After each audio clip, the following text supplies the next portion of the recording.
Hi everyone, welcome back to my channel. My name is Tracy and I'm an Independent Stampin' Up Demonstrator in Central Victoria, Australia. I'm so excited to have you here today. It is Sunday Facebook challenge time and I have a wonderful challenge for you all this week. The theme is DSP or Designer Series paper or printed paper, and I cannot wait to see what everyone creates with it. I think it's one of those purchases that we all purchase, and some of us hoard it probably more than we should.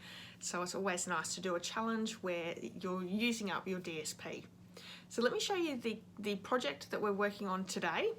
It is actually a 3D item and it holds a little treat. It's also Christmas themed because we're now using the mini catalogue or the holiday catalogue that's available through Stampin' Up and through my online store.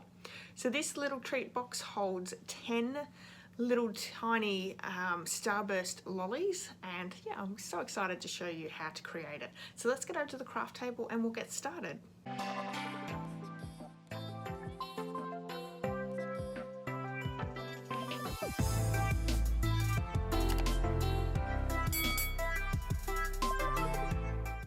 I've designed this box to fit the Starburst lollies. I do believe that you can get them anywhere in the world, so that was one of the reasons I grabbed those lollies.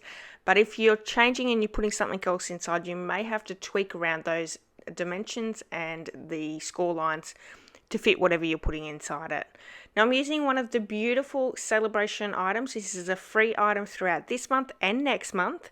It is called the Peaceful Prints Designer Series paper. It is free with a $90 order and goes so well with that Peaceful Deer bundle. So this is the paper here, so beautiful, very traditional, and like I said, $90 order, you can choose that as your free gift. Okay, so we have a piece of a thick basic white. This is the base of our box, or the whole box. It measures 5 by 6.5, and we're going to score on the 5-inch side at 1, 2, 3, and 4. And then over on the 6.5-inch side, we're going to score at 1 inch each end. Now, if don't worry about writing those measurements down. There is all those measurements over on my blog, and there is a link to that blog post in the description. Okay, so we're just going to fold and burnish on all those score lines. This is such a simple box. I really love making boxes, and I like making simple boxes as well. So I'm bringing in that Peaceful Deer stamp set. We're using this little snowflake piece or stamp, and I'm going to stamp on the 2nd and then again on the 4th. So these will be the sides of our boxes. It just gives us just that little bit else. I think it just looks nice. Now if you're changing it to a different color, so if you wanted a real red box, you could also heat emboss. That would look really nice on the sides. So I've just cut up onto all those score lines. I'm getting rid of the 2 on the ends. The 2nd and 4th one, hard to think then. We're going to miter cut those in and just cut them down a little bit, and the middle one we're keeping the same because that is the side of your box. So we're doing that to both sides. Now if you're in need of any of the supplies I'm using on today's card, or for any other supplies that you need with Stampin' Up, you can purchase them in my online store. Use the hostess code for this month and I'll send you out a handmade card as well as a bundle tutorial, and I usually have another bonus special for purchasing through me each month as well. I really strive to look after my customers, and yeah, if you're not already working with a demonstrator, I would love it if you purchase through me. It helps me to bring these videos to you as well.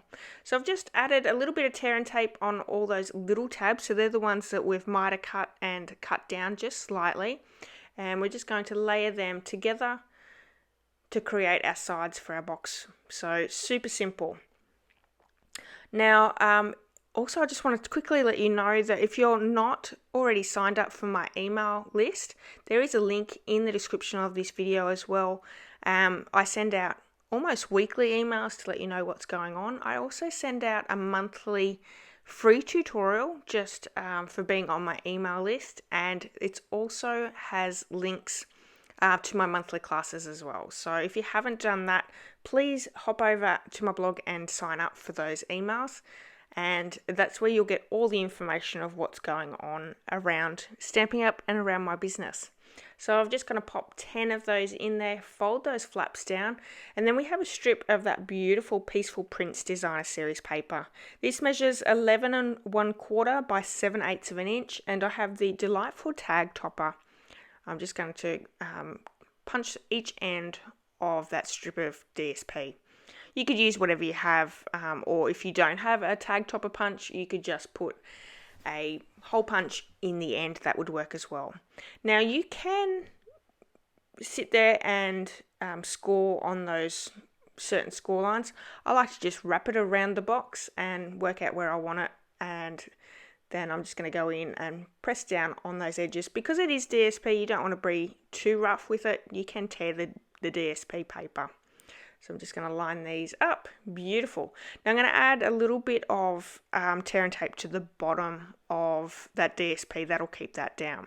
So I've got a scrap of real red there, and I'm also using the beautiful tailor-made tag dies. I love these, and I've just got that little tag there.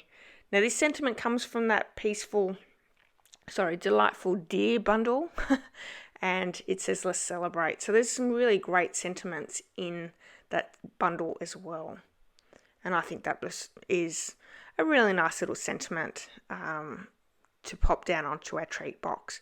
So I've heat embossed it with white embossing powder, and I've used the 𝒉𝒐𝒻 ink to stamp that sentiment down. Now that's a clear sticky ink. Stampin' Up sell it. It is in my online store if you don't already do it, and I absolutely love heat embossing. I think it's that real wow factor.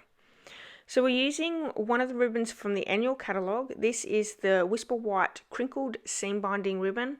It works perfectly with so many different projects, and you can use your stamping blends to colour it into another colour if you want to use a different colour and you don't have that ribbon. So I always have this in my cupboard. I think it's a really versatile ribbon that you can use on any project. So I'm just going to create a nice little bow here, and that's pretty much our project there. This project is part of my Sunday Facebook challenge, so please come over to my Facebook page and join in the challenge. It's so much fun. Thank you so much for joining me today. I hope you've enjoyed today's project. If you have, please give me a thumbs up, and I'd love it if you left me a comment. If you haven't yet subscribed, please do that as well. And I would love to see what you come up with using your designer series paper and your card or project that you create with it. I'll be back with another video really soon, so come back and join me for that, and I'll see you all very soon. Bye bye.